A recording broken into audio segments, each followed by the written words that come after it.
I just like that it says Vista. Same. We live? Yeah, we live. All right. Well, ladies and gentlemen, welcome to another episode of the Kick It Podcast. Of course, brought to you by Kick It Labs. As always, recorded live, broadcasting live from the beautiful city of Oceanside. My name is Victor V. Joined by my brother Bruce, Louis Lope, and of course, we got Mr. Piccolo in the backside holding down the production. And on tonight's episode, man, this is a special one, so thank you everybody for tuning in. We got a returning guest. You guys already know this man. You guys have seen him all throughout the county.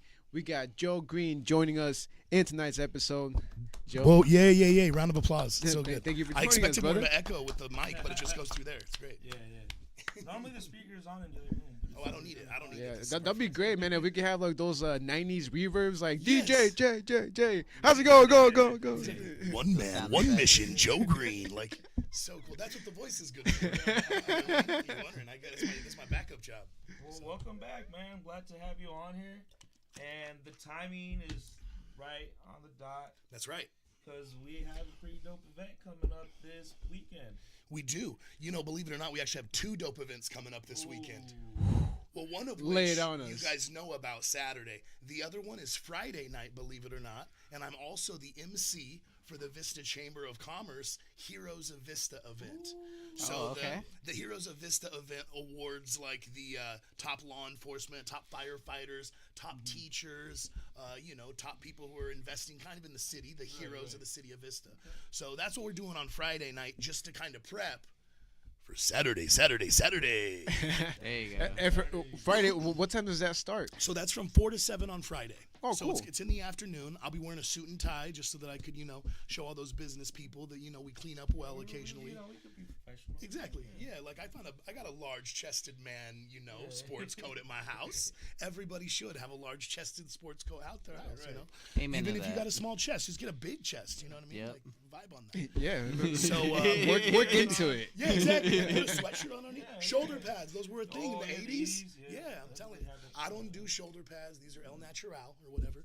But yeah, so Friday night is going to, this is good stuff. So anyway, Friday night's going to be cool because we get to hang out with the business community and really rep that. And believe it or not, a lot of those business owners that are coming on Friday night are actually coming to the Moonlight on Saturday, which is awesome. And Saturday, as you know, what we're kind of here to talk about today, is the first ever legal cannabis consumption and retail event in the There you entire go. county of San Diego. History in the Yeah. making. It's so amazing, because I've been to the Farmers Cups, I've been to the Kush Stock out there in Adelanto, I've been to a lot of these cannabis festivals, and I see them, and I always think, the people of Vista and the people of North County really deserve something like this, and even the people of San Diego, the past Farmers Cups, which have been great, they've been on private property, which has been in a hotel or been in like a venue, but you weren't allowed to buy the cannabis from the people that were there.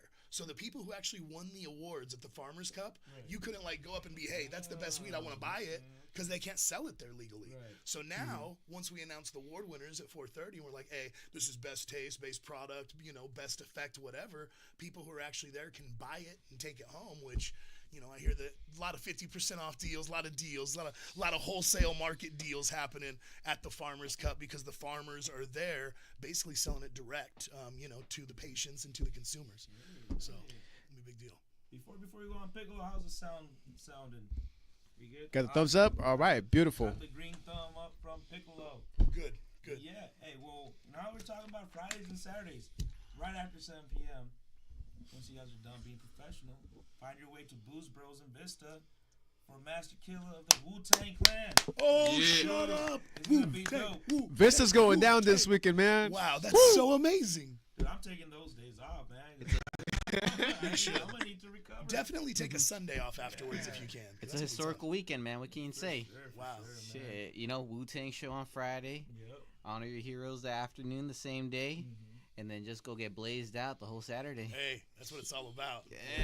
And that's the thing too, is people need to understand about the event is VIP opens at 10:30. The actual event is from 11 o'clock till 10 o'clock at night, but there's no re-entry. So you can't leave in your car and go somewhere and then come back. Yeah. You literally have to stay, at the park. You can't leave basically Bringle Terrace Park. You can't leave the venue. So We have a lot of food trucks there. There's a munchie competition. I want to say there's like 30 different food trucks and food venues.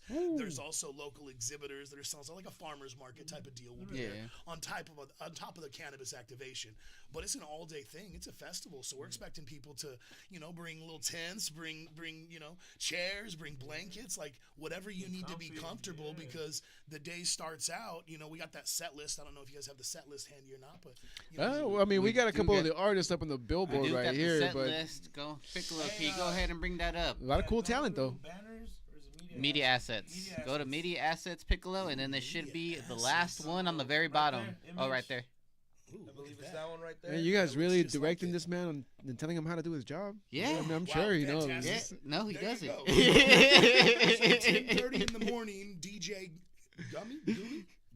DJ Gummy. He'd be mad if I didn't call him Goomy. But Damn. Goonies are the next wave of, It's coming. I'm It's telling coming. you. So anyway, DJ Gummy, Nightshade Navarro, Peter Dante, all before 12. And then Leah Love, who I believe is an O-side, right?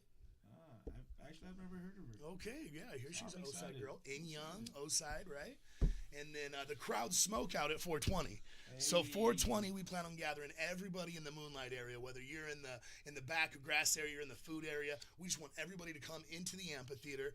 Those who don't have pre-rolls handy, it's my understanding, I'm allowed to bring enough pre-rolls for everybody, which is Wait. fantastic. Hold on. So you're gonna be walking around, gathering all these people right around 4 o'clock with 20 minutes. And just handing out doobies. That's correct. Whew. That is absolutely correct. Hey. I plan on being Santa Claus of cannabis on Saturday. Santa Buds. So you're gonna be wearing an all green suit then? Hey, I have several Trademark outfits. pending. Okay. I have several outfits that I'll be wearing all day. Lots of different hat colors. You got to change the shoes. Like, a green Santa Claus. yeah, I'm telling you, I got a really nice, Santa sweater. So Hey, Mr. Green, you're just gonna be out there tripping fools out, saying like, "Weren't you wearing a different outfit just 3 hours ago?" that's the plan. That is the plan. It's all in your mind, man. Exactly. But more than anything, just have fun with it. Is I want to make sure the vibe's good since this is the first one ever. It's a legal event. The county of San Diego is coming by early in the morning. To walk through. A lot of them are staying the whole time. Well, we have the San Diego County Fair here. And they just opened up cannabis consumption and retail sales up north in Los Angeles County. I forget which fair it was up there, but I don't know if it was the Orange County Fair, the Los Angeles County Fair, but they actually had like a cannabis area where the farmers came in and they had a whole competition. So it's pretty dope. So how sick would that be to happen down here? Man, it's just, long overdue. We've been talking about this for about at least the last 10 years, and for it to finally be formalized and put together, it's exciting, man. Like I've seen this show been all over internet, man. The news, everything that everybody worked for so hard. Like it's finally here. We're only a couple hours away, a couple days away, and I'm thrilled, man. I'm thrilled for everybody. Me too. And to have Burner and Loonies. Those are pretty good headliners to have. They're gonna draw people in, and then you got the Soul Spitters who are local, just crushing it locally. You got It's a good lineup. Bishop Snow. I think is gonna guest perform right before Yep. too. So And then you got Los Paisanos. yeah, and I mean the music in general. That's gonna get everybody. Yeah. Fuck yeah. Right. So, all right.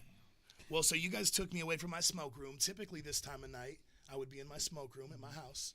And you guys are welcome to come. We'll do an episode someday. Smoke Room, Joe Green's house. Hey, let's run it. So I brought my favorite flavors so that we could kind of, sample some flavors while we're here today talking about stuff. I don't know if you guys have ever tried the Puffco Peak Pro. You've heard of this bad boy before? I have.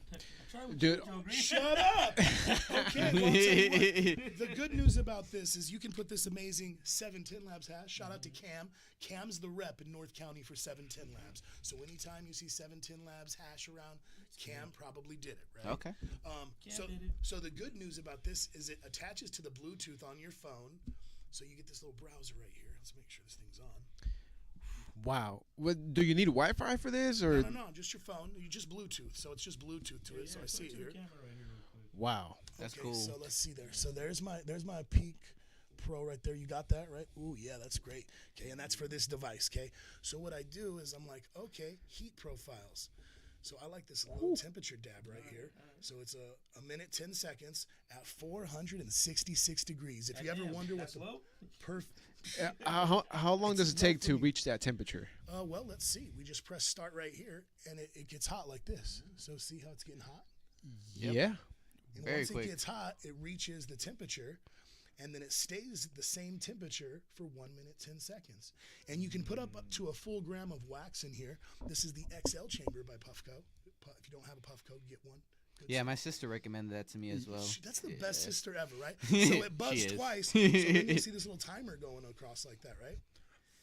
All right, so that was roughly about 20 to 30 seconds, maybe, so it could reach up to the ideal temperature. Wow. Yes. All right, so everybody, all my homies who still use the water bottle and socket, catch up to the times, man. Pull up to the Farmer's That's Cup and right, get buddy. yourself some new technology. Let's go. We'll help you get a lot of new material right here. We'll show you how to do it for real. Good stuff, right? Yeah. It's tasty. So that's the Starburst. I brought another flavor for later. Cool. We'll start with this one. Let's do it. But yeah, no, you also brought us this a little bit earlier. Oh, that's right. I brought you guys an eighth from one of our local dispensaries here. Hasn't even been opened yet. Yes. We opened it with y'all. That's right. Lights out. That's right. So Well Greens, which is a dispensary here in Vista as well, they have their own brand. So this is their own brand of flower. It's only carried at Well Greens dispensaries locally in San Diego County. So I like that flavor, but you're welcome to crack it. It's all you. Lights out. Okay, so the casing is nice and purpley. You got a little.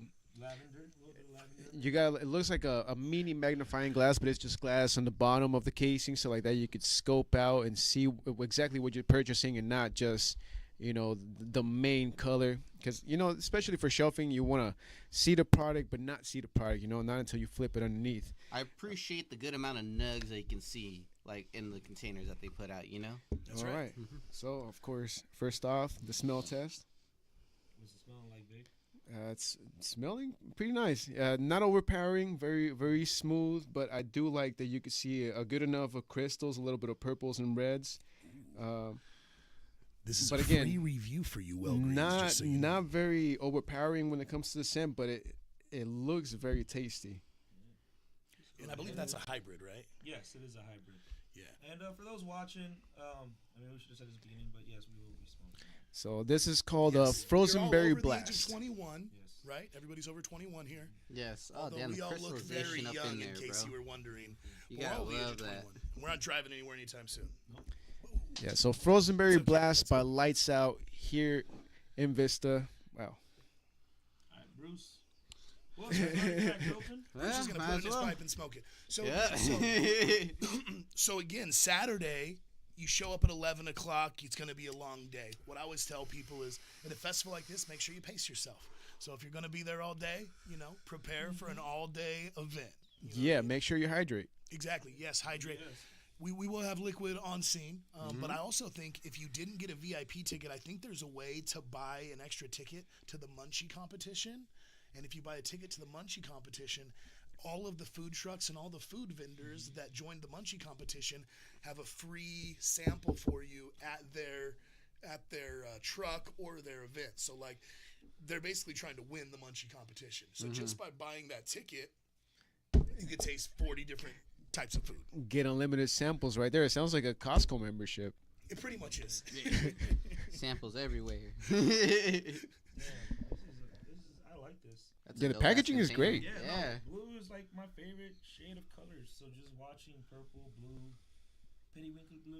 Just complement each other. Yeah. Sick. Wait, so Joe, This is pretty for, popular too. for this whole event, like, who came up with the whole Munchie Really competition? think Because I mean, obviously it's a must, but like to actually make sure that it comes through. Exactly. So Who ran the idea? Josh Caruso is really the brains behind these events. The Farmers Cup has done a lot of events like this. I'd like to take credit for all the innovative shit that he's doing, but the truth is, I'm the policy guy. My job was to make sure that I wrote laws that protect the community, still generate revenue for the community, and never box out our local businesses. So something that was cool about this is, in order to hold an event in the city of Vista, you have to partner with a local dispensary. So this time it's the Cake House, which is great. I'm super happy happy. You know, we got the Cake House hat right there. Shout out to Cake House for being Yo. the retail sponsor on this bad boy. I'll take that. But the next one will probably be sponsored by a different dispensary, Right. I would assume. And then just have it kind of go around, have different dispensaries hosted. Exactly, and in that Okay. way, the city makes the tax revenue that they're supposed to make. The funds get allocated back to the kids, the way that we've already broken it down within the city. Yep. And every dispensary in our town gets highlighted. So what I'm envisioning is a lot of different events going on, you know, throughout the city, throughout the year, whether it's on private property, which we've also legalized events on private property now. You can get permits for that. So private property or public property. So super excited about it. But the munchie competition was the thing of, look, if you're going to be here all day, you're going to want to eat. So Yeah. instead of just having like a pizza guy, a hamburger guy, and a taco guy, you're like, how can we innovate this? So we have a sushi guy coming. We got an Italian restaurant, Mama's and Papa's Pizza from Vista is coming. Damn. You know, and then you got like, they got these hot Cheeto balls. We Cooking. Have you guys ever had We Cooking? I think they're at your I have low not rate had limit, We maybe. Cooking. No? Anyway, We Cooking, amazing type of food. So, you know, that was the idea was, hey, how can we keep people here all day? How can we keep them eating all day? And how can we make people feel involved? Because if you want people to stay, you want them to have a vested interest. So I believe when we do the awards ceremony, after we do our 420 smoke out, we're doing the 430, you know, best in cannabis award ceremony, I believe that's when we'll award the munchie competition. So, you know, get your eats on during the day. And then once, you know, 5, 6 o'clock hits, we're going to have to show off our dance moves because we got a bunch of good acts coming on. Damn. So, Love what are you it. doing with that over there? Is it a microphone? No, I'm passing it. But all right then. Whoa, Here. turn down for what? Yeah, he's pacing Gotta- himself. yeah, I Joe, gotta you pace just myself, Said this right now. Just like we're gonna pace ourselves on Saturday. This is man. a 1 hour set though, bro. You should handle for an hour. Let's go. I mean, we haven't even busted out the bong just yet, Joe. Straight up. Yeah, talking about policies, Joe. I gotta ask, what do you think your opinion is with San Diego recently passing the regulation about raising up the 8% tax to 10%? I'll tell you what, I'm really Wow. excited about it from a Vista perspective because that pushes all their customers down Yeah. to North County because we don't have that additional 8 cents excise tax on your cannabis. There you So, go. you know, I mean, from a business perspective, for our local businesses, it's going to be better because Yeah. people will make the drive. You know, if you have your medical card and you can buy 8 ounces of cannabis at a dispensary, you're going to make the drive to save that extra money on every dollar, you know? So from our aspect, you know, it doesn't phase us at all. From a cannabis industry aspect, I hate it because some really hard working business owners, because not every business is a franchise. Not every business has 8 to 10 stores. A lot of these places have 1, maybe 2 stores. So when you start taxing these businesses like 2% anything increase, else, they yep, feel it. and a lot of them, their profit margin's 20%. So like if your entire profit margin is 20% and that's what you're living off of your entire life, and they take 8% off the top gross, well now your profits like they just cut your income in half as a business owner. And that's really where I feel like it hurts the industry because the industry has been really accepting of laws and oversight. Like even in the city of Vista, we have an additional tax which was voted on by the voters, and the dispensary owners basically welcomed it. And I feel like as a city, we don't want to. They've been so good to us from a taxation standpoint, getting rid of the illegal dispensaries, giving back to our community. There's no reason to really raise that because we're already getting more than we've ever needed. And in San Diego, I feel like they're already making money off of cannabis, and for them Of to course. pick that industry to overtax when that industry is probably one of the most profitable per capita industries. And what I mean is, you know, you got the Walmarts and the Targets and the Costcos. Right behind that, you got the dispensaries, man. I mean, better than, you know, gas stations and stuff like that. It's crazy how it works out. Oh, you know what that is? So anyways, I feel like them raising the taxes in San Diego definitely, you know, is going to push more business down here, but it could hurt the mom and pop shops. Yeah. And a lot of those mom and pop shops, those are innovative people. They're trying to change the game. They want to do things differently. You know what I mean? Oh, shit. What's today, folks? It's Taco Tuesday. Pickle, why you pulling up a food, dude? No, This never happens. it was Pedro's Dash. Tacos. Yeah, so Yeah. Pedro's Tacos is an oceanside establishment right around the corner here. When I found out there were no tacos here and nobody had eaten dinner yet, because you guys hadn't eaten dinner yet, right?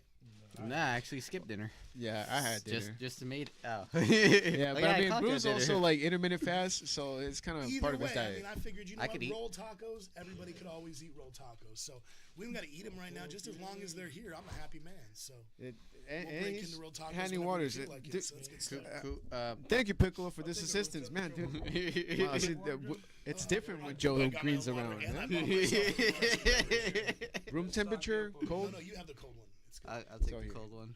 Yeah, I already got this. Look, Oh, I gotcha. got Pedro Got the brought me a drink.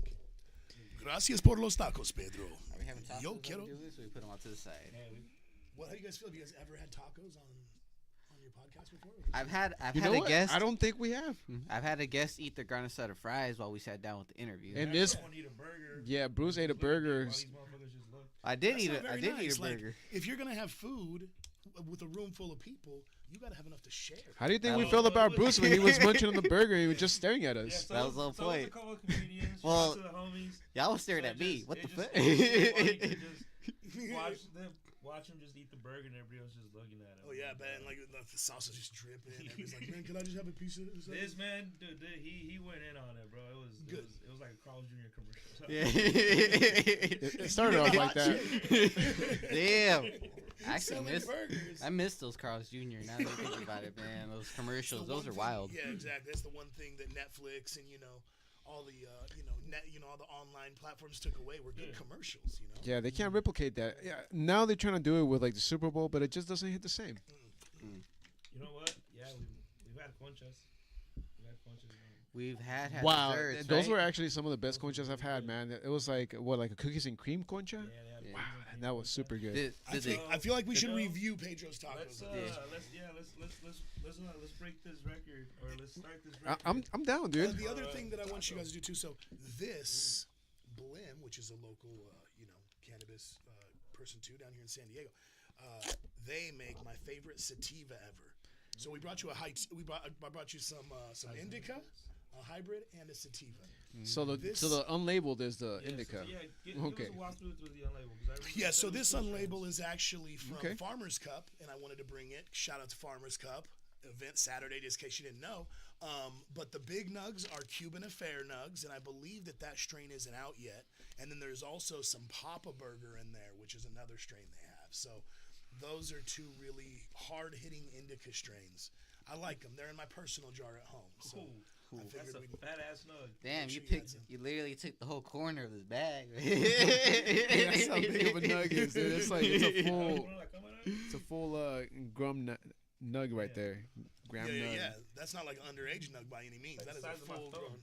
full-grown nug. All right, we're definitely some really aromatic indica. As soon as so you the smaller nugs right there, like the darker, that's a Papa Burger right there. You destroy one of those underneath your nose, and you're gonna be like, "Wow, that is a little disturbing, actually," which is good. the color on this is great. how fragile it is to the touch. Definitely a lot more purples in here. A lot denser. Kind of sticky-ish, but not necessarily because it's still pretty dry to the touch. It's great flower. Yeah, my best. So the way I judge flower, and don't get me wrong, I love looking at it and feeling it, and I actually like a moister flower typically, like a fresher flower. But how does it hit me in the back of the head? Like, does it actually get me where it goes right past my eyes and goes, "Oh shit, that was good flower," So like, most of the burgers, the Donny burger, the Papa burger, the lemon burger, Yeah. most of those hit like that because they're a good indica. So it's just all about getting them fresh. Now this one, if you haven't got the Tangy Ting before, have you ever heard of Tangy Ting before? About to I've change your never life. seen it. Just break that okay. off. Smell that, reviewer. Freshly sealed. Oh, shoot. Blam. Okay. Tangine sativa flower. Okay. So before I even crack this open, I'm just gonna, cruise through the label real briefly. Okay. Got a nice little QR code. Cannabinoids, roughly about 23.3. THC, roughly at about 23%. Wow. It's sounding right up my alley, man.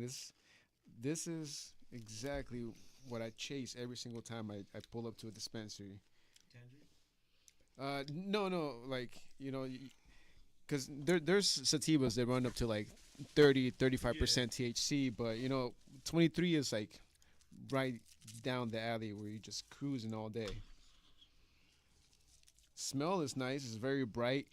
The color is also very bright. It's a little bit more vivid green. Definitely not as many purples, but a nice set of reds. And unlike the indica, it's definitely not as much of a dense nug, but You know, very very nice and fluffy with a good amount of crystals. It definitely shows nicely at the bottom where they did the trim edge, but also very very pretty flower here.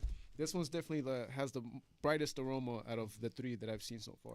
Yeah, super citrusy. Okay, How was that first bite? I just took a chip and I dipped it in that guacamole and sour cream. I heard Pedro, that. I think we're besties, Pedro. I think we're good. Like the guacamole and sour cream was not bad at all. Here's some rolled tacos for you guys on that side, just for when we decide. We don't got to toast Thanks, rolled Joe. tacos yet. Yep, I yep. feel like we should do a bong load. Yeah, I was thinking exactly the same thing. Yeah, here you go. You got that down there? Go Yeah, right yeah, ahead. yeah. Yeah, you can find Pedro's Tacos off of the 76. Was it the burger? Papa Burger? I didn't even know they delivered this far. Wow, they made it to the studio. Yeah, right. That's pretty quick, too. Yeah. That one right now. Run it, You guys Louis. need some salsa? Review is that taco. Is it still nice and crunchy, or is it a little bit on the soggy side? Snap this real quick. Dude, I heard it crunch. Yeah, I heard a nice little Pass crunch me a too. lighter. Hey, that's good for a 20-minute delivery. Thank you, Joe. Very welcome. You passing me the tacos and the lighter. Man, I love you today, Doc. God Oh, damn. shoot, I forgot to get us all churros, too. Oh, that's all right. I'll definitely chow down on some of those. Gotta love the churros. Oh my god. Oh, wow. Yeah, I've had Pedro's tacos plenty of times actually, and I'm not necessarily sure where they're based from because I seen one in Temecula also. Or sorry, not Temecula. Up north, dude. San Clemente. I've seen one off of San Clemente on PCH. So I'm not sure if they're an Oceanside brand or where they came from, but they are a really good Mexican food spot. Ooh, that was a good snapper. Yeah, I think they probably just opened one down here. Yeah, maybe. Yeah, their California burritos are actually really, really tasty, and they're not massive like what you would get at Alberto's or nothing. It's a little bit more compact and small, but super, super tasty. All right, Back Bruce, to the Snapper in this snapper. bad boy? Oh, that Bobby burger. what you packed? I packed a quick snapper of that Bobby burger. Bobby. Papa burger. Yeah, and Papa burger. I got you Damn. some tacos right here, too, and a churro. He said, no. He said, don't try to give me that, too. Okay. Save it for later. Once you get that contact high. Right? Wow. Oh, here you go, man. Well, everybody tuning in, this is the Kick It Podcast episode with Joe Green. A little ASMR with the tacos, a little reviews with some of this cannabis, and also tasting some really, really great cannabis here in this episode. So, That's what I like to hear. yeah.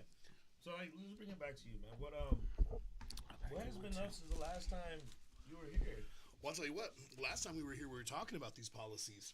We were actually talking. That is true. We were actually talking about packing my council room so that I could show the council that we wanted to have events. So that's kind of how this has come all full circle, man. Is like, the policies that we talked about implementing have been implemented. They've actually become laws. Yep. So, the way that it works is I bring something forward, a discussion item in a city council meeting.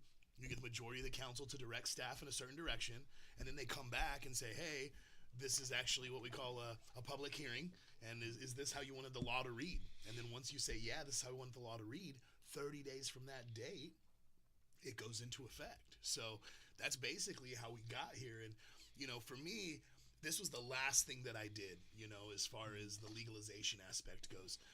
We also legalized cultivation, manufacturing, distribution, delivery. We converted Measure Z, which was the original Citizens Initiative, from just medical to retail. So, all that stuff was done kind of while I was on city council. And, what I really wanted to do is, after my 8 years of service, and I think this is best for any politician, is if you don't have new things you want to do and you're not excited about like attacking the position and, the district and the area that you're in, give somebody else an opportunity to do it. So that's really what I wanted to do, is just give somebody else an opportunity. When you're an elected official, you don't make a ton of money. So, I was making $18 an hour as an elected official, and it really is like a full-time second job where people are always calling you, people are always messaging you. I got a good amount of ruckus on social media as far as that goes pretty regularly. But, I just saw you on Instagram. yeah, exactly. But, you do it because you love your community. But what I really needed to do is, as a guy who's been married for 27 years, I got 4 kids, I got my 3rd grandkid coming at the end of March. I really wanted to concentrate. Thank you. Congratulations, Grandpa's Joe. Yeah. Good stuff. Like, you can't even tell because I shaved all the gray hair off. If you see gray in there, it's the lighting in this room. Yeah, for what the record. what grades, Joe? Thank you. Really You said appreciate grandpa? that. Grandpa. This is my third grandkid coming, which is pretty cool. But I want to retire someday, and public service is exactly that. It's service. And when you're a servant, you have to be prepared to be treated like a servant, and you got to be available like a servant. And if you think about that term, what's a servant? It's somebody who's subservient to their master. When their master calls them, the servant's ready. And there's a saying: everybody wants to, everyone's to serve until you treat them like a servant. But the truth is when I put myself in a service position, that's how I expect to be treated. And for 20 years of my life, whether it was in, PTA, being the president of all the schools, or, with my church life or whatever, I served so much that I felt like, what? After 20 years of service, what I really need to do is focus on serving the number one, which is my wife and my kids and my family. And this is the last year with my son, Joey. He's a senior in high school right now. And at the end of March, we're actually driving out to New York to see one of the colleges that made him an offer. So, and he's gonna, beautiful. Heck yeah, dude. yes, sir, thank you. That's right. Thank you. So, and he's like, when you have kids, you have ideas for them. So like my kid, he's huge. Like he's 6'1", probably 260. I always want to be in sports. But the kid is the smartest kid I ever met. He took Calculus 3 last semester in high school. So he wants to be an engineer. So he's going to like a technical, it's the New York Institute of Technology. That's So right. that's what we're looking for, exactly. Yeah. And he's got his hair in a ponytail too. Yeah, So he's there all, you got those, Hispanic and Indian roots that he, shows off with his ponytail. So, I've been able to kind of step away from that, spend more time with my family, and then also open more businesses. So I'm a businessman. I own a real estate company. I own a mortgage company. I've since grown my property management company. So if people need their properties managed or people need to rent houses, I do that now. And then I also have a consulting company, which I signed a distribution contract to distribute decentralized wastewater treatment plants. I know it's like speaking Hebrew pretty much. I know exactly what you meant. You know what that is? Yeah, I don't know what it is, but I have an idea of what it is. Yeah, so if you've ever heard of a septic tank or a seepage pit, right? Yeah. So when you live in the county, you have to have a septic tank because there's no infrastructure out there. So this new company invented a tank that not only, basically a septic tank you poop in and it just goes right out into the lines underneath your property, right? Yeah. This tank actually treats it. So like on a property where you normally put one septic tank, you can put one of these decentralized wastewater treatment tanks, and instead of treating one house, it treats 20 houses. So in the county of San Diego, where we weren't able to densify, we weren't able to build, like out in Fallbrook, out in Rainbow, like all those areas, because there's no infrastructure, there's no sewer. And the truth is, when you flush your toilet, it's got to go somewhere. Right. So since I have a distribution contract to basically build up in the county, and I got the system approved with the county of San Diego, and looking at building some more housing because there's a problem with not having enough housing around. So since I was here last, I've been hustling, boys. That's what I do. Hey, you got to keep on playing the game. But man, that one's cool, dude. Yeah, that's my favorite one. So you got like a big old community pool for the waste. Exactly. And basically what it is the system that they approved, it can treat 3,500 gallons of waste per day. The average person, in case you wondered how much, water you waste every day, uses about 43 gallons per person per day. So 3,500 gallons allows you to treat 21 households, like 3.5 people per house. So you can put multiple systems out there, though. So instead of just treating 20 houses, you could do 3 systems and do 60 houses.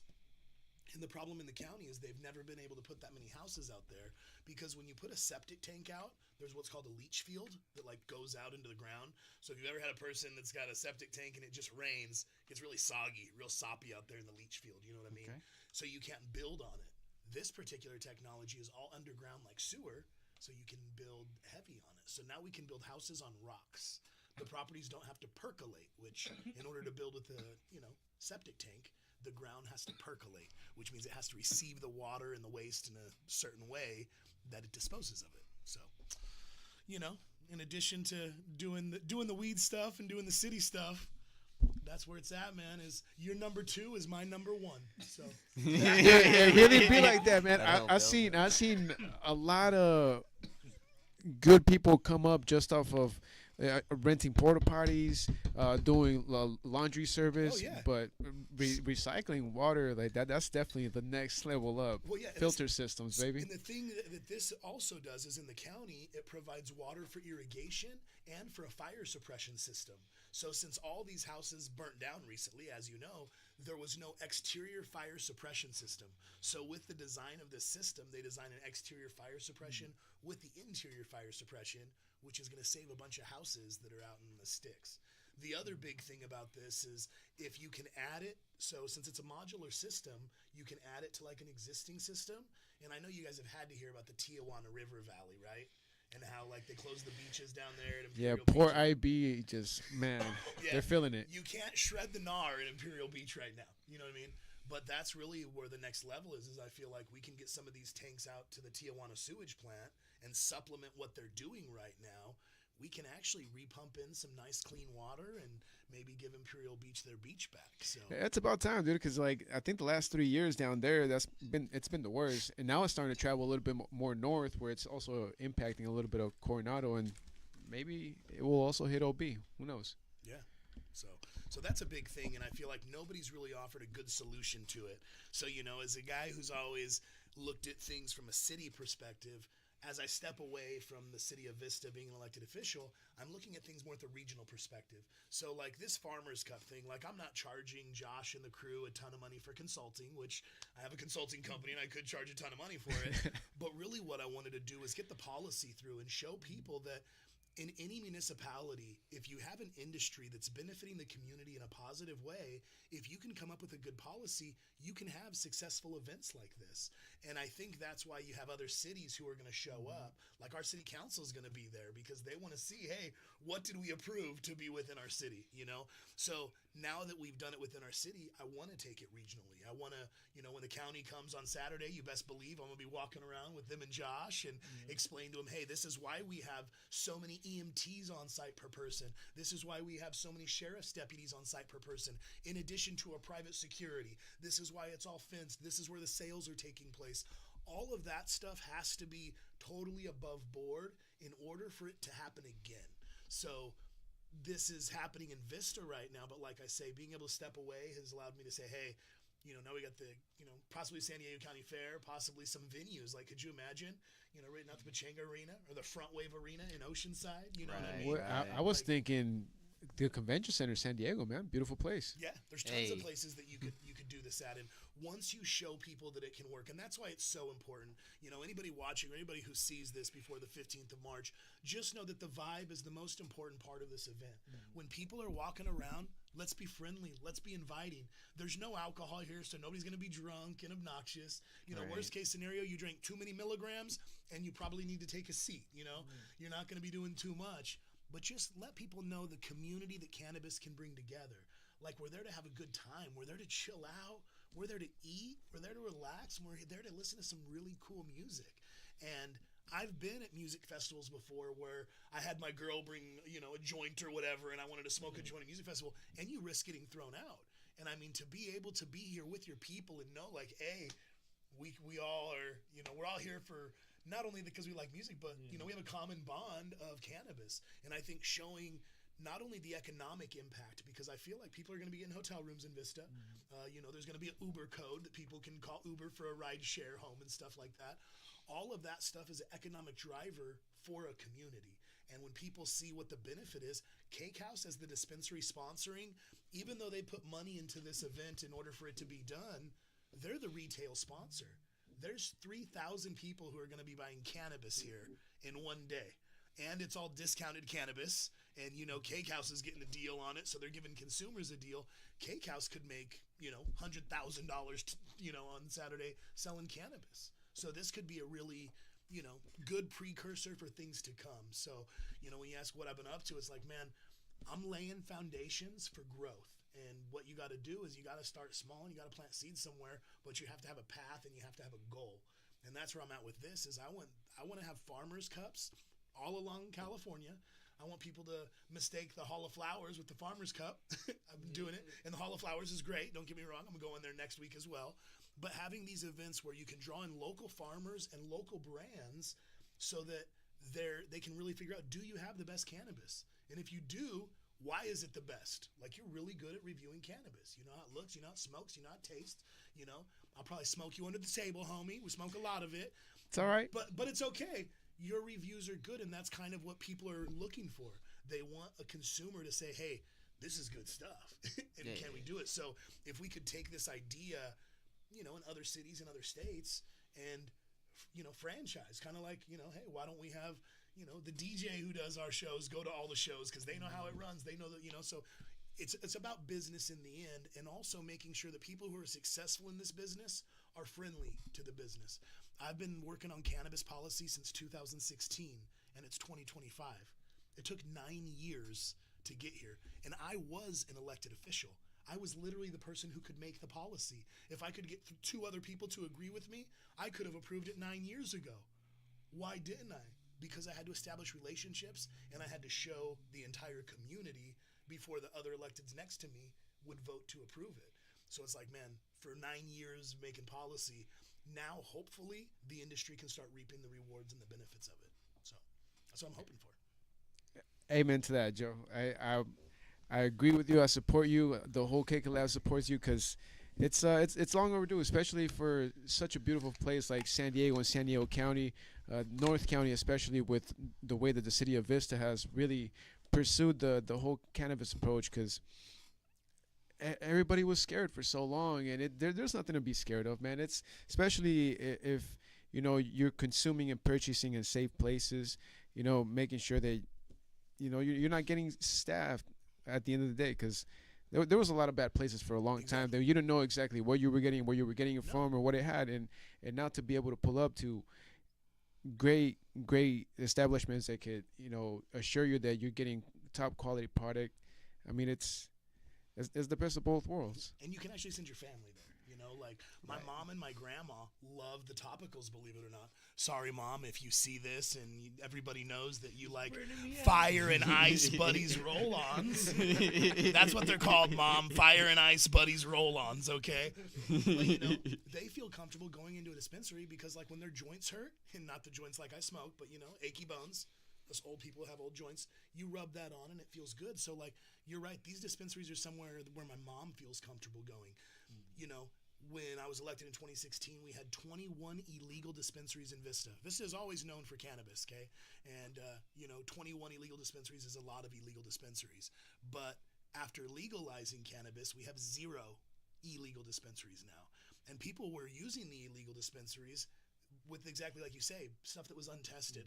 You didn't know what it was. You know, they could charge you whatever they want. They weren't really paying taxes. Sometimes it was a little scary walking into the place because you didn't really know who was there protecting that place. You know what I mean? Yeah, they just straight take your ID. Exactly. They'll give it to you on your way out. You know, you're like, whoa, this is weird. I'm not renting a car. You know what I mean? So like, it really has changed, and it's all come full circle. And I feel like when you say something, nobody's just going to believe you, you know? One of my favorite things to, you know, say when I'm building relationships is listening is the bridge that love travels on. But in order for somebody to listen to you, you have to listen to what they say. So initially, when I got on council, I had all these ideas, and I was just talking, bro. But what I had to do was kind of sit back, help everybody else get the shit done they wanted to get done. And then once that was done, they were prepared to listen.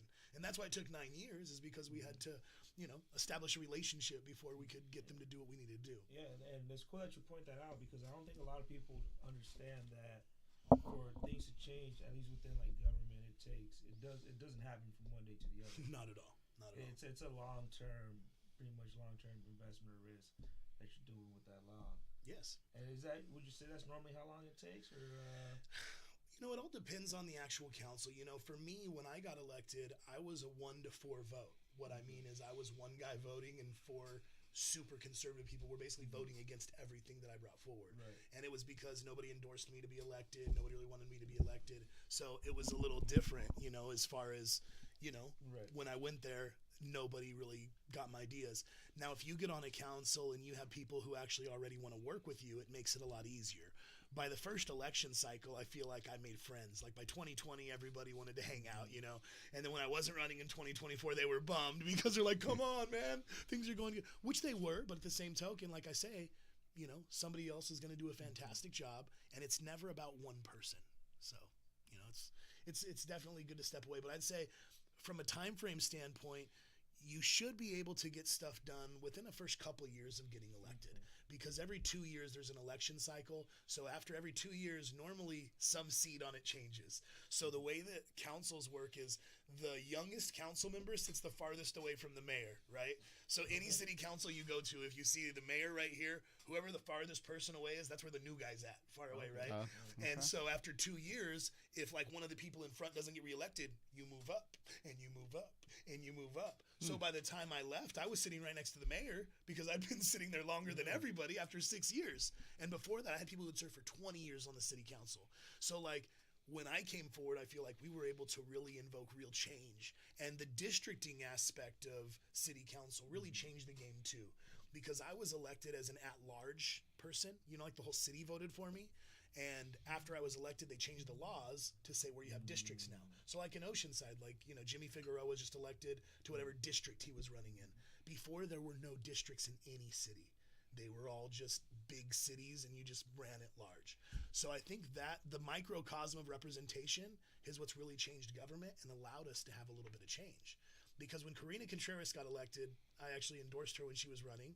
She was a Democrat, I was a Republican, and I always endorse Democrats. I endorse Republicans too, but I endorse whoever's the best for the freaking job. You know what I mean? I think that's something people Exactly, get yeah. super mixed up. It's so now crazy, yeah. And make it like a huge part of their identity. It's like, oh, we're from that side. No. Yeah, exactly. And it doesn't matter if you're a Republican or a Democrat. I mean, I call myself a Republican because I've always been a registered Republican.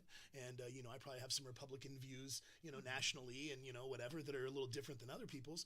But when it comes to my city, it's, you know, public safety, you know, infrastructure and business development. Right. Those are the three things. There's no partisanship when it comes to that. So having Karina, she's from Vista, she knows Vista, and I knew she'd be my second on some things. So, you know, when we brought things forward, when you have two people saying the same thing, it's harder to not listen to two people. Right. And then when you have to vote on the record, because in order to vote, somebody has to second your motion.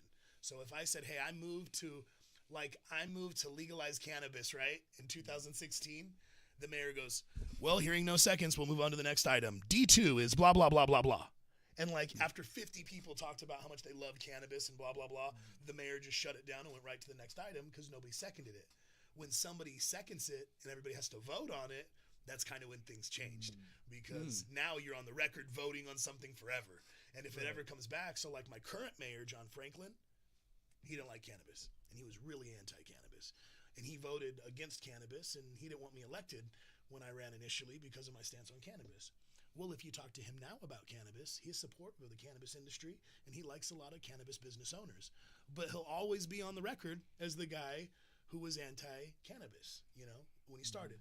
It shows that you can change, you know, people's perspective change, but having something like that on the record in politics, you never want to have anything on the record like that. So that's why I feel like it's hard to get things passed, because you never want to really throw anybody under the bus, but it's hard to get. You also don't want those losses on your record. Exactly. Okay. Exactly. You don't want to bring things forward that nobody else is going to support, you know? So, but when people don't support things like that, that's how you make change. Because those three people who were elected with me before, none of them are elected anymore. So Amanda Rigby, Judy Ritter, and John Aguilera, who were the other three people that were elected, no longer elected. And they were the votes that shut everything down before. So now you have people who are voting both ways, whether it's Republican or Democrat, and getting things done for the city, which is super good. And that's how you want every city to run. It's pretty awesome. Wow. Thanks, Joe, for the quick insight of the new Vista. I didn't even know you had to like second anything in motion. I thought you could just continue on your thing and be like, well, what does the public say? But I guess you need Appreciate that the backup. breakdown of all that. Yeah, that was cool. It's a lot. I mean, there's judicial policies, legislative stuff, you know, and call it Robert's Rule of Order when you're talking to, you know, you can't interrupt people when they speak and stuff. So that's why everybody gets their chance to speak at a council meeting. Pretty cool. Well, now that we're like into this whole area of it, let me ask you. You said it usually takes a couple of years for laws to go into effect and actually show that change. Do you think maybe we're having too many election cycles? Where we don't have enough time to be able to see those changes? Well, I think for a city is different compared to like the state. Exactly. Well, that's the thing is like, so your congressman is elected every 2 years. Your assemblyman is elected every 2 years. 2 years is way too short of an election cycle to get anything done. A 4-year election cycle. After 4 years, you kind of feel like you're just getting the groove of things, and you kind of know how things work. By year 6, you're really, jamming. You should be on point, yeah. But the truth is, like, so Mayor Franklin, right? He's the mayor of the city of Vista. He's running for supervisor in 2026 against Mayor Rebecca Jones from San Marcos, right? So those are the only two I think who have announced for supervisor. Everything they do right now, which is March of 2025, the election isn't until November of 2026, 2 years away, is basically for that election 2 years down the road, right? Jim Desmond announced that he's running against Mike Levin. You know who Mike Levin is, right? Yes, sir. Mike Levin's our congressman. Jim Desmond is our county supervisor. So Jim Desmond has already announced he's running against Mike Levin. So Mike Levin, who was just reelected in January, right? Less than 60 days ago, is already in jeopardy of losing his job, in 22 months to another seasoned, politician that he's worked with for, 4 to 6 years or whatever. But it's because every 2 years he has to deal with an election cycle. So for a congressman, I feel like it's not fair for a congressman to have to be elected every 2 years. I think all election cycles should be 4 years, because a 2-year election cycle for an elected official, I mean, it's really hard to build a relationship in 2 years. Like, even marriages, they say you're not safe in a marriage until after the 7th year. You make it past the 7th year, you're pretty good, right? Yeah. Well, think about the second year in a relationship, like the second year of, being elected, and you're supposed to, like, defend everything you did. You didn't do shit, probably. I see it like in a sports mentality. Like, your first year is your rookie year, and then your second year is your sophomore year, and then by the third year, that's when you kind of get a hang of how you're gonna play. You're still playing the bench your sophomore year, right? Like, a lot of times, unless you're really, really good, like, and even in like college and high school, it's like you don't make varsity until your junior, senior year. So until year 3 or 4, you really don't know. Not that you don't know what you're doing, but you're not comfortable in the position. You're still mastering it. Exactly. And when you do a lot of public speaking and you have to know a lot of stuff, and you have to watch every word, because everything you say is repeated and, used against you in a court of law. So it's like when you've been doing that, you really got to be on top of it. So I don't know, man. I feel like 2 years is definitely too short. And I think the congressmen, they love 4 years, but I don't know how you change that law, because I also don't think that anybody over the age of like 75 or like 78 should probably be a congressman, personally. Like, I feel there should be an age limit.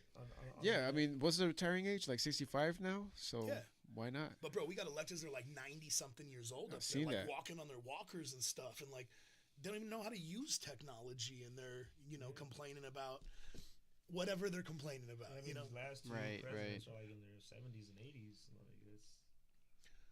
Yeah, it'd be cool. It'd be cool to have somebody who's more connected to this generation, who kind of saw the evolution of technology and the internet, and this whole generation that's out right now. There's probably 4 generations out there. The boomers, the Xers, the millennials, and whatever the heck else they call these new weirdos, Zers or whatever. Right. But it's like you got all those generations out here right now, and you have to have somebody to bring them together. And I'll tell you what, it's not going to be a boomer. It's like an insult. It's like.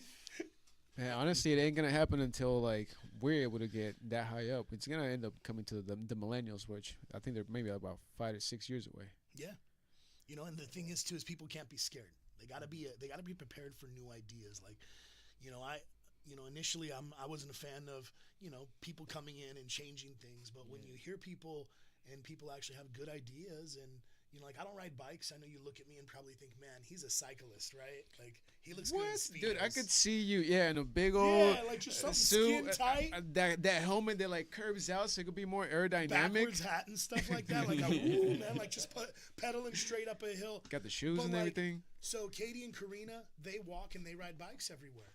So they knew, like, hey, we should probably have like green bike lanes, and like we should probably have some sidewalks in our area, because like every time I try to walk here, I'm getting killed. And like, I hadn't walked in their neighborhoods in decades. So there's no way I would have known that we needed sidewalks on those streets. So being able to have somebody that's actually there doing it, like, they don't understand that I needed Tesla superchargers. Okay? I did, though. And we have Tesla superchargers now at Vista Village and at Sycamore. Not that I got those, but like Tesla recognized there were electric vehicle owners that had a need for something, just like they needed, biking and walking and stuff. It's like every person has their own experiences, their own needs. And that's kind of what politics should make up.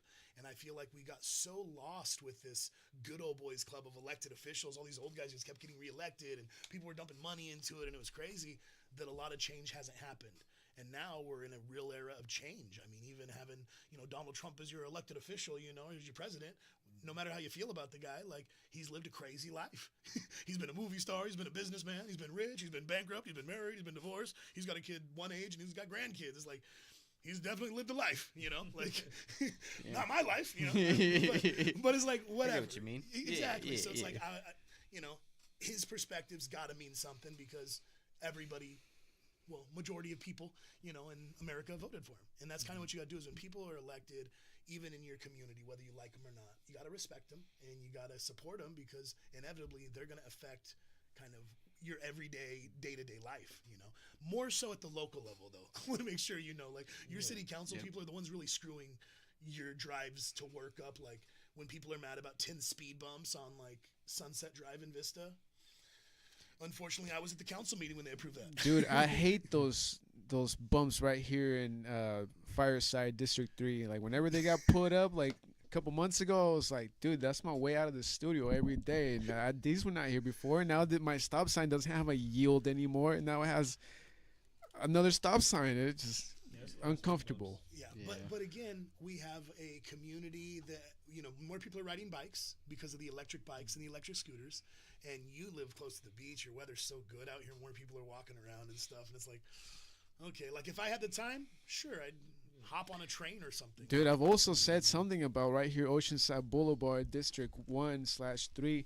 Like this whole stretch by where the Sprinter's at, dude, it's dark from like the McDonald's all the way up to Crouch Street. It's just so dark. And I was like, bro, where's the lights? Yeah. And they haven't emailed me back, so well, they I'll should figure look it into out. solar lighting. That's what we just did in Vista. Is we actually put lights that don't need infrastructure. So we approved them to where the sun basically stores them up all day and then they run all night. It's good stuff. Thank you, Joe. I'm gonna write that in my notebook, dude. Yeah, let them know. Call Vista and figure out who they're using for solar lights. Light that shit up. Did you guys eat? We have not yet, Road Taco. I ate one a little bit earlier. It was good. That's cool. I'm just gonna have another one because the only reason I got dinner is because I was like, I didn't be eating dinner before I came. Yeah, and we continue with a little bit ASMR here at the Kick Labs, man. Thank you guys so much for tuning in. Don't forget, we're still here kicking it with Joe Green, and since they're chumping down the rolled tacos with that guac cheese and a little bit of what is that, sour cream and hot sauce. Let's run some of these comments. There's a big old light hitting me in the face, so I can't read the comments, but I do want to slide into the comment section. So thank you everybody on the YouTube, Instagram. Appreciate the comments. Taco saying don't get too high. No such thing. We got this. Nope. That's like being too rich. God damn. It ain't a thing. It ain't a thing, homie. Get it. You ain't got to go back to work right now. It just ain't work. We're having fun right now. We're The worst communicating. that happens, I fall asleep. Yeah, Right? yeah. Do that. I'm just going to be rolling around Moonlight Amphitheater, shaking fools, trying to wake them up. No, they're not dead. They're not dead. It's just really good indica. What else we got out in the comments, Louis? Oh, that was hilarious. Let me check. Do we have anything on Instagram, Piccolo? And a big shout out to Piccolo for holding down the Shout out production Arm tonight. He's about to eat some beef and chicken. Oh, yeah, what's up? I'm eating some chicken too, I think. We chickened it, I believe. They are chicken? Yeah. Yep, those are chicken. That's white meat. Same thing. This one's for you, RM. Same, but different. If he can't speak on Saturday, it's all your asses. You see that? Yeah, Michael Gabriel, yeah. Hey, check this out. I got this refreshing beverage right here and some water, so it's all good. I'll be able to speak, I promise. I believe it. I didn't even know we were getting interviewed on Saturday. Huh. Yeah, that is true. We'll be out there doing on-site interviews. Shut up. Best all we day. can do. Yeah. We're kicking all day in the festivals with y'all. We might as well just once in a while you're gonna be seeing us kicking it. Once in a while you're just gonna be Like, who you seeing us is? the camera. Are you guys going to bring your stuff up when Soul Spitters come on too? And like, hey, this is the satellite version of Kick It Labs on stage with the Soul Spitters. I mean, you may as well. I'm announcing We're going to it. try. Not I bad. could Good. announce it. I'll be like, just so you guys know, our special guest on stage right now or the Kick It Lab homies. Let's go. See how much they can smoke during this set. 3, 2, 1, light it up. And then you just go. I'm done. No. Yo, Bring on the tacos. Man, this is gonna be a great time on Saturday. Super excited. Me too. Our No, I'm excited. and tickets are still available, correct, Joe? That is absolutely correct. I believe Event High is the platform that you get those tickets on. Okay. EventHigh.com. Okay. I don't know if there's any more VIP tickets. I think VIP. yeah, I think tickets VIP is definitely sold out. But as long as you get a general admission, just pull up, man. Enjoy the vibes. Mhm.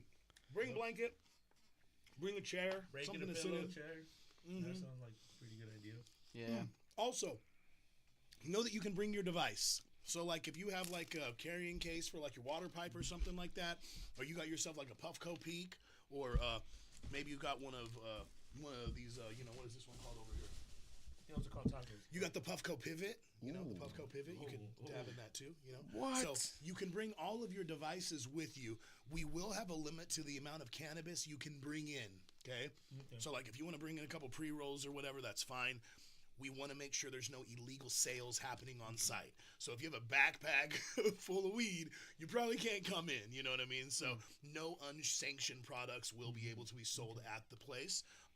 But for sure, bring your favorite pipe, bring your favorite bong, bring your favorite Puffco or whatever that device is. Your What? Aspire, your Apple. Yeah, you haven't tried this before? I haven't even seen one of those before. I'll tell you what, Joe. Like, last I seen technology like that, you could actually put flour in it, and it used to vaporize it for you. I didn't even do But that's that. a dab. Yeah, so here, since we did the other one last time, we're going to do this one this time. So this is the Z710 Labs Genetics. Genetics is clone-only mystery. I bet it's going to be fire. Got a little mystery. If you ever want to know if you got some good hash, check that out. Oh, you see that color on there? Oh, yeah. It's a really good color. You want your color to look smooth like that. Perfect. Looks like caramel. So good. It's more of like it's like a mocha color caramel, like a light vanilla color, not so orange. But what we're gonna do is we're gonna take this right here. So for those of you who dab, I also recommend that you use a hot knife. See that? That is a hot knife. Use the hot knife. Push that right there. Boom! It just falls right off like butter. What? I That's right. know, right? You just push it See, down there. Boom, boom, telling you, man. Farmers Cub's gonna hook you up with all the technology.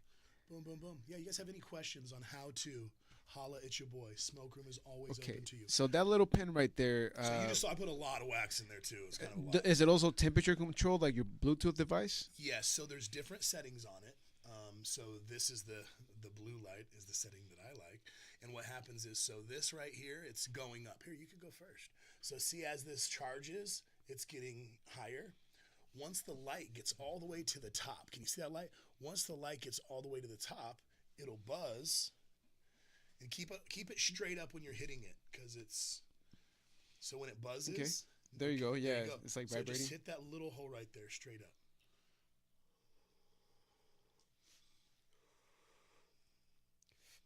Then it just turns off by itself. No, it's still going, I believe. Let me see.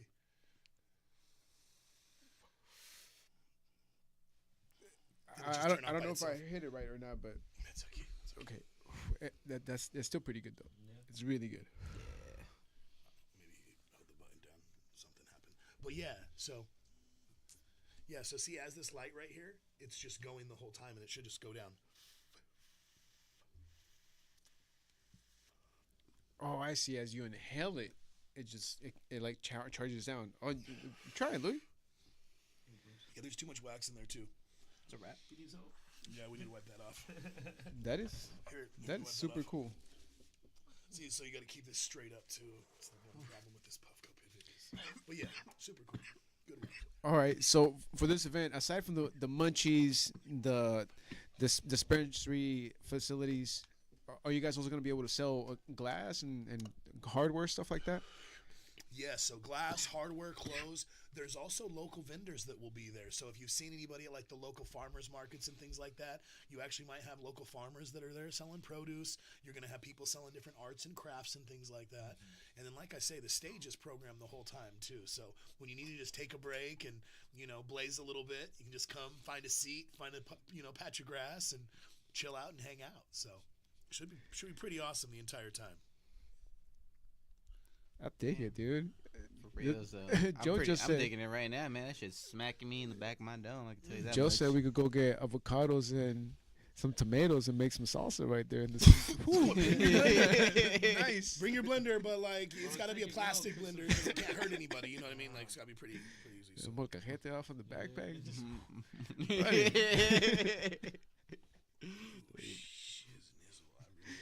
oh man.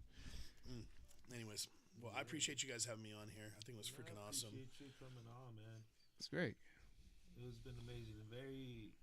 Actually, before we leave, I got some more questions for you, man. Dude, I have Sorry, so many this- answers. You know how to. Awesome. What's your take on how the real estate has been, and where do you think it's going? Well, I'll tell you what. Interest rates are a little bit better today than they've been in a while.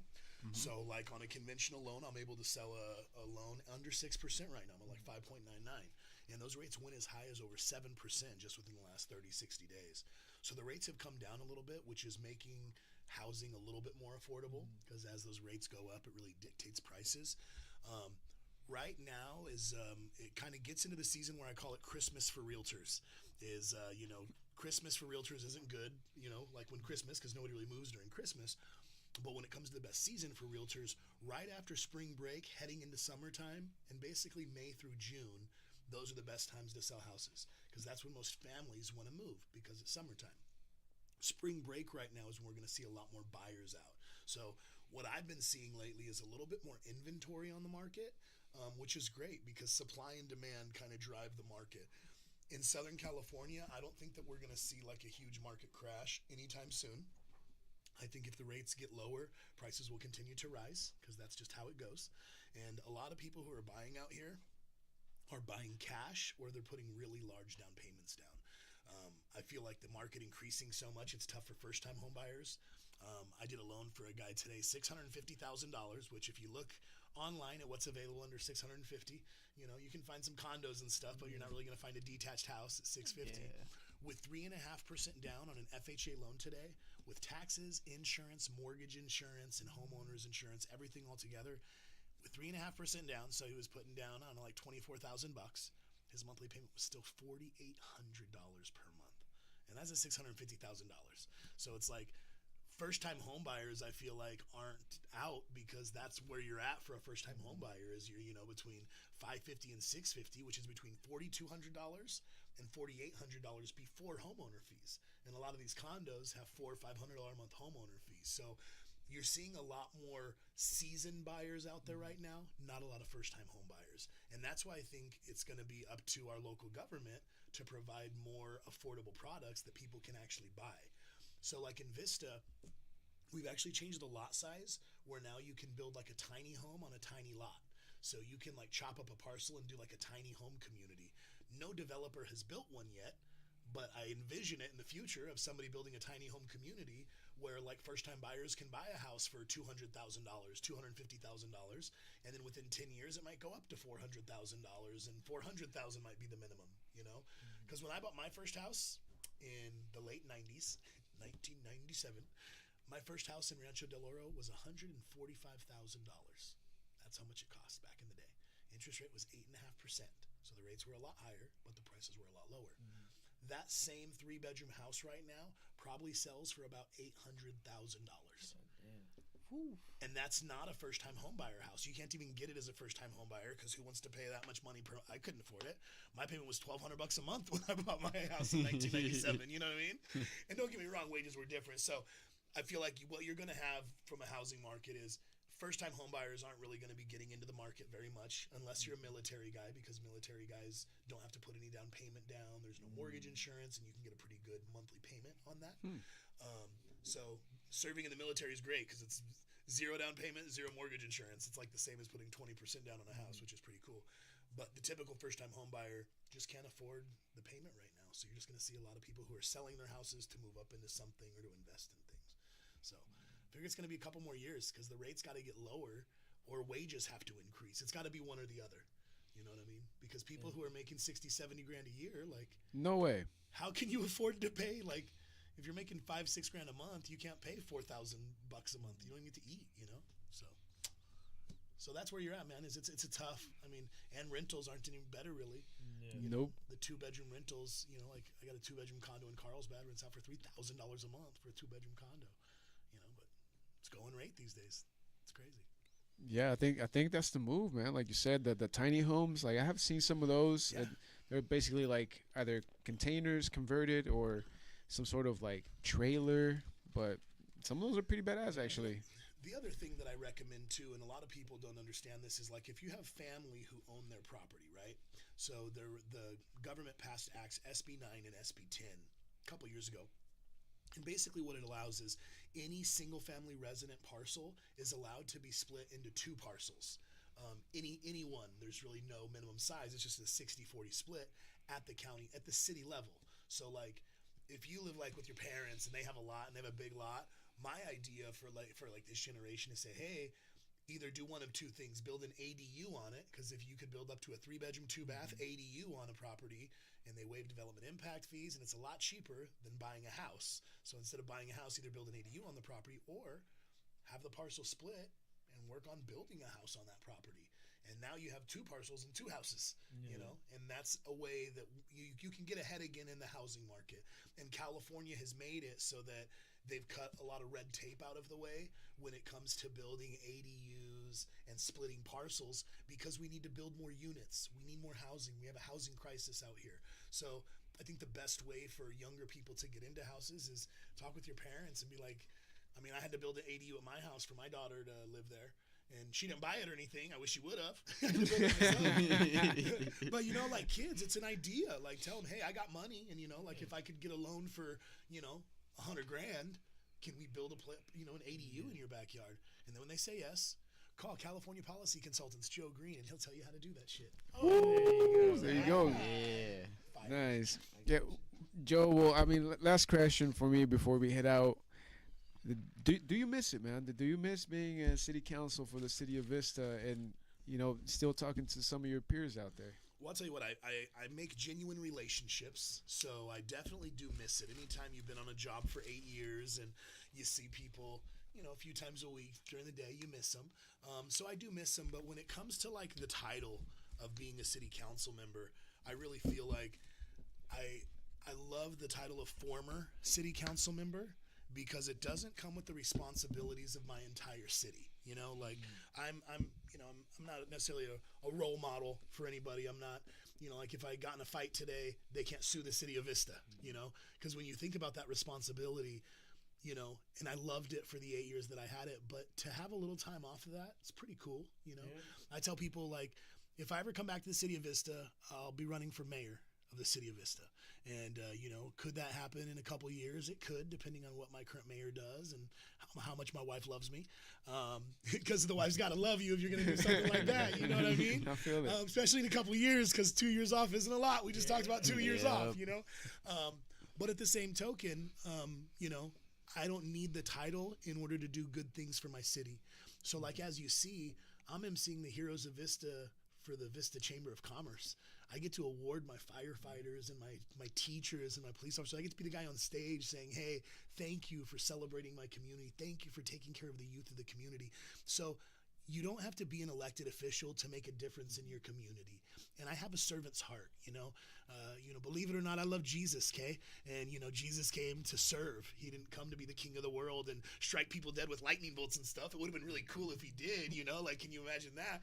But the guy's washing people's feet, you know, and it's like, what, you know, God mirrored for us is to serve. And I think deep down in our hearts, we really do want to serve our communities, because you get something out of helping other people. So I still love serving. I still get to serve, and I don't have the burden per se of, hey, I represent this big corporation that can be sued at any point in time. And believe it or not, you almost have less of an opinion as an elected official than when you're not elected. And what I mean by that is, as an elected official, you can't say everything you want to say because you work with a lot of different people with different opinions, and we try to keep everybody happy because we work with those people all the time. Yep. There's a city council meeting right now, and they're talking about like what they're doing with the AVO, and are they going to keep it with the city control, or are they going to put an RFP and have a big developer come and make it a good concert venue and build a restaurant next to it and stuff? It's like, what do you want? What do you want? What do you want? You know, it's like, I love that that's not something I have to process today, you know? Like today I get to hang out with you guys and be at a Kick It Labs podcast and order tacos on a Tuesday. So it's cool to not be elected, but it also, you know, just reminds me that I don't have to be elected to serve. And I think that I really get my fulfillment and joy by just helping my community in different ways, like bringing different things to my community. Vista's still my little sister, you know, nothing changed. I grew up in Vista. Like I still, you know, I'm always repping my Vista hats, and everybody wants one and they cannot have them because they're mine. But, you know, Vista's still my little sister, and I want to make sure that I put my sister up on a pedestal and I make her shine. And I feel like that's what this event is doing, is it's really saying, hey, look how forward-thinking this community was. And this community is bringing this economic driver to their community that's making a huge difference for the entire community.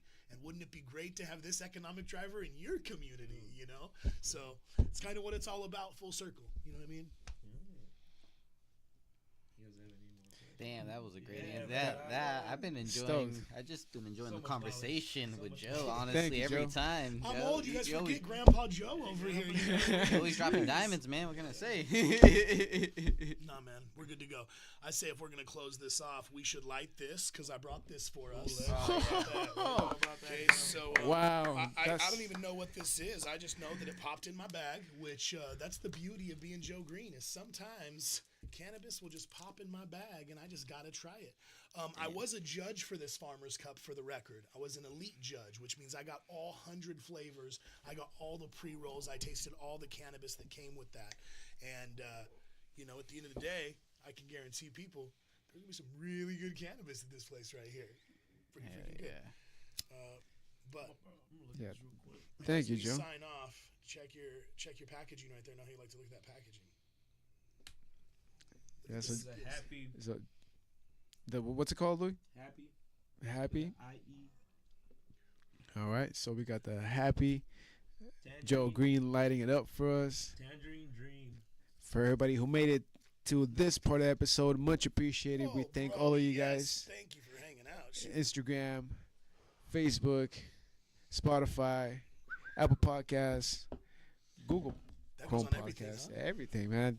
Thank you guys so much. We appreciate it. Yeah, don't forget, you can still cop your tickets for Friday night at Booze Brothers. Master Killer gonna be there. Your favorite artists are gonna be there. Shit, we're gonna be there. Yeah, we're definitely gonna be there. We're gonna have Arm the Poet from Vista. Our boy Big A's coming down from OC. We have Coat Records, Soul Spitters, Brother Cuban, Master Killer, and man, you better be there, man. It's gonna be a great time. Yep, Vista turning up this weekend. Yep. And then join us the day after for Farmers Cup. We'll What be time on Friday? What time does it start? Doors open at 8. Okay. Yep. Nice. Yeah, Booze Brothers and Vista off of Sycamore. So everybody, make sure to kick it with us. Be on the IG. Be on the lookout because you never know. We might be giving tickets away. So appreciate you guys. Appreciate you, Joe Green, for pulling on, man. It was a beautiful episode. Thank you for the tacos on a Tuesday. Oh, Yeah. welcome, my friend. Clutch. Hey, thank you again for having me, and thanks for making your smoke room my smoke room this evening. Man, anytime. I feel like we were able to take it down a level after a long day of hustling, so this is good stuff, right? Yes, sir. Honestly, it Especially was. been able to talk about this a little bit more without, the restrictions you had on you, as a city council. That is absolutely correct. As a 21-year-old business owner, over 21-year-old business owner, grown man, I get to do what I want, so it's great. And the only person I'm accountable to is Jesus, wife, and family, baby. Good stuff. Thank you guys again for having me. Really appreciate it. Thank you guys for watching, by the way. Kick It Podcast. Mad love. Thank you for the churros. These are delicious. Churros. Hey. This is what it was all about. Hey. I'll take a churro. All right, Brewski, do your thing. Shout out to Alright, Piccolo. Yeah. Yo, thank y'all for tuning in with us tonight. Yo, thank you for sipping up with us. Thank you for toking up with us. Thank you for kicking it. Peace. Cuatro churros. Good stuff. Right there.